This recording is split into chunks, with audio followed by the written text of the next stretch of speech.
मेरे प्यारे साथियों, नमस्कार। फ्रेंड्स, आज मैं आप सबसे इस विषय पर बात करने जा रहा हूं कि जो ज्योग्राफी की तैयारी आपकी होनी चाहिए। देखिए, ज्योग्राफी को पढ़ना एक अलग बात है और उसे समझना एक अलग बात है। वो कैसे की जानी चाहिए।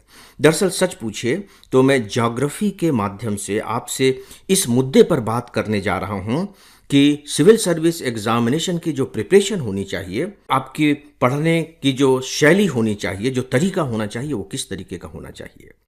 दो बातें खासकर सिविल सर्विस एग्जामिनेशन के प्रिपरेशन के बारे में कही जाती हैं, आपने सुनी होंगी, जानते भी होंगे।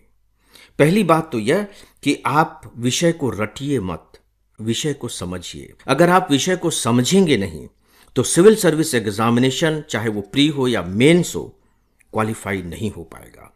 और दूसरी बात, जो हर कोई तो नहीं कहता लेकिन फिर भी कुछ लोग कहने लगे हैं, कि आपकी जो प्रिपरेशन होनी चाहिए, जो पढ़ाई होनी चाहिए, वो इंटर डिसिप्लिनरी अप्रोच के साथ होनी चाहिए। यानी कि आप पढ़ तो एक विषय रहे हैं, लेकिन जब आप उसे समझने की कोशिश करेंगे तो दूसरे विषयों को जोड़ करके उसे समझें। और सच बात यह है कि बिना इंटर डिसिप्लिनरी अप्रोच के हम किसी भी विषय को समझ ही नहीं सकते। तो खासकर इन दो तथ्यों को स्पष्ट करने के लिए मैं आपके सामने ज्योग्राफी सब्जेक्ट को एक उदाहरण के रूप में लेकर आया हूं। और यदि आपको मेरा यह लेक्चर अच्छा लगे तो प्लीज़ आप कमेंट कीजिएगा कि क्या और दूसरे विषयों को लेकर भी इस तरह की बात की जाए। क्योंकि देखिए, मैं जो बातें करता हूं वो आप लोगों के लिए करता हूं, और यदि मेरी कोई भी बात आप लोगों के काम की नहीं है तो मैं अपने को उससे दूर रखना चाहूँगा, भले ही मुझे मौन ही क्यों न रहना पड़े। तो दोस्तों, ज्योग्राफी कैसे पढ़ेंगे। पहली बात कि जब भी आप ह्यूमैनिटी से संबंधित कोई भी सब्जेक्ट पढ़ें, देखिए सिविल सर्विस एग्जामिनेशन का जो जनरल स्टडीज़ के जो सब्जेक्ट हैं जितने भी, अगर उसमें से आप साइंस को निकाल दें और खासकर जो सी सेट में मैथ्स का पोर्शन है उसको निकाल दें, तो फिर शेष सभी सब्जेक्ट आर्ट्स ग्रुप के हैं, ह्यूमैनिटीज़ के हैं।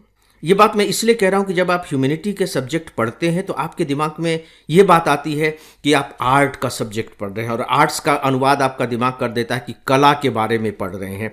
और जब कला की बात दिमाग में आती है तो हम ये सोचते हैं, अरे यार, इसमें तो कल्पना की बातें होती हैं, इसमें तो मनगढ़ंत बातें होती हैं, और हमारे पढ़ने का तरीका बदल जाता है। आपको अपने दिमाग में ये बात रखनी होगी कि नहीं, मैं पढ़ तो आर्ट्स के सब्जेक्ट रहा हूं, लेकिन है ये साइंस का ही हिस्सा। जब आप अपने दिमाग को ये इंस्ट्रक्शन देंगे कि मैं साइंस का सब्जेक्ट पढ़ रहा हूं, तो आप देखेंगे कि आपका दिमाग अलग तरीके का हो जाएगा। आपके जो पढ़ने का नजरिया है वो बिल्कुल अलग हो जाएगा, क्योंकि अब आप उसमें साइंस ढूंढेंगे। साइंस ढूंढेंगे का मतलब है कि आप उसमें कार्य कारण संबंधों के बारे में विचार करेंगे। ऐसा कैसे हो सकता है, इसके बारे में यदि आप चाहेंगे तो कमेंट में लिखें। हो सकता है कि मैं इस विषय पर भी आपको अलग से कोई लेक्चर प्रोवाइड करूं। फ्रेंड्स, आपके लिए एक उपयोगी सूचना, मैंने आईएएस की तैयारी के लिए 2 पुस्तकें लिखी हैं। आप आईएएस कैसे बनेंगे, इसी के 2 भाग हैं। यह इंग्लिश में भी है। अब तक इसकी लाखों प्रतियां बिक चुकी हैं। यदि आप अपने आईएएस के लक्ष्य के प्रति सीरियस हैं तो आप इन दोनों पुस्तकों को लाइट हाउस मानकर चलें। यह आपके लिए एक प्रकार से मस्ट रीड बुक है। आप नीचे डिस्क्रिप्शन में दिए गए लिंक से ये दोनों पुस्तकें मंगा सकते हैं। तो दोस्तों, ज्योग्राफी जब आप पढ़ते हैं तो मान करके चलिए साइंस पढ़ रहे हैं आप, और आप ज्योग्राफी को एक ऐसा विषय मान करके चलें जो दूसरे विषय हैं उन सब की मदर है, जननी है।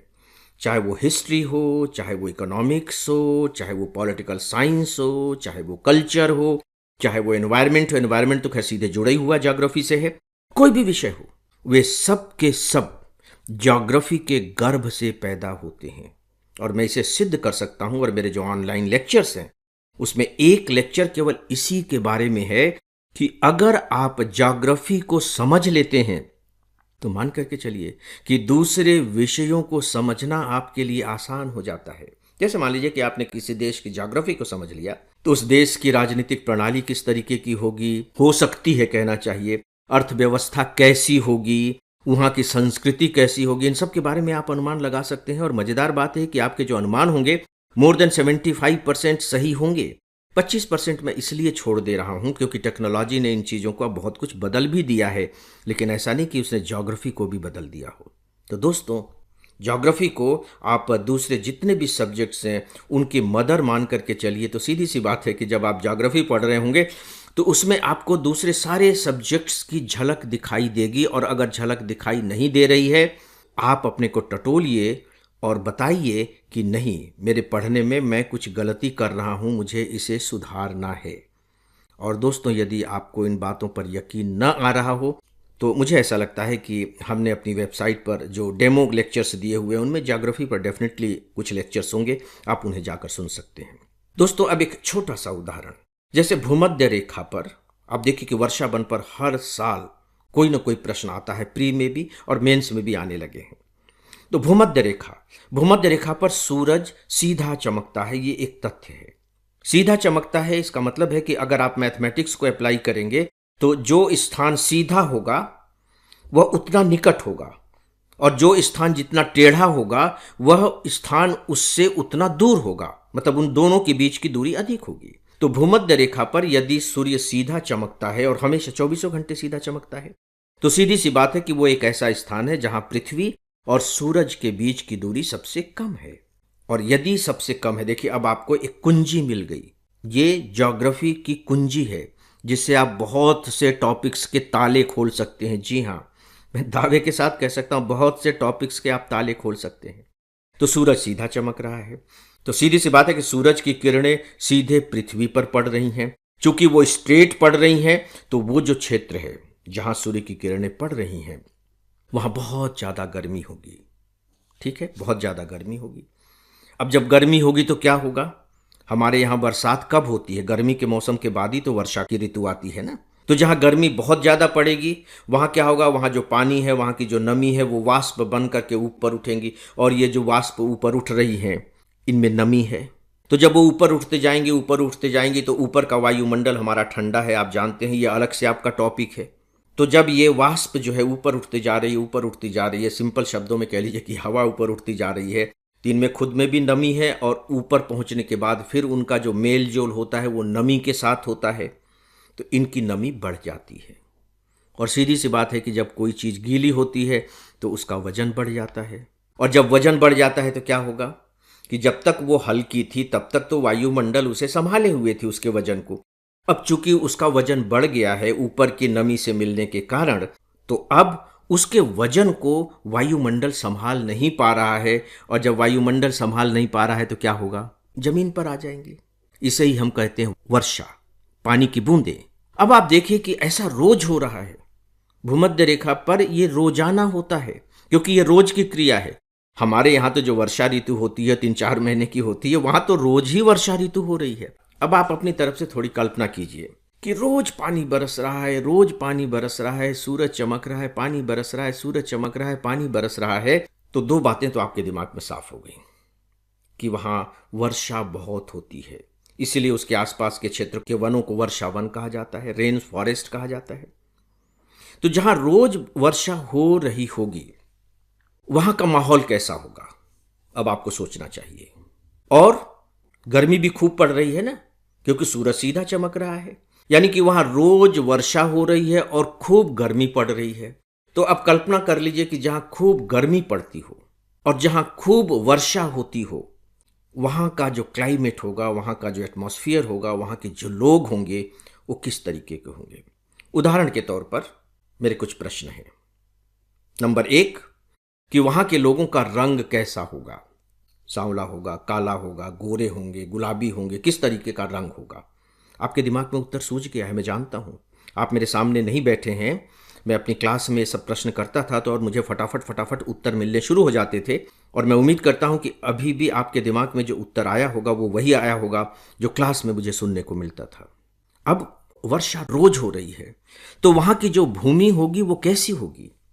पथरीली होगी, दलदली होगी, ठीक ठाक होगी, किस तरीके की होगी? सोचिए। वहां के जो वन होंगे वो किस तरीके के होंगे? सघन होंगे, सामान्य होंगे, अच्छे होंगे, घने होंगे, किस तरह के वन होंगे?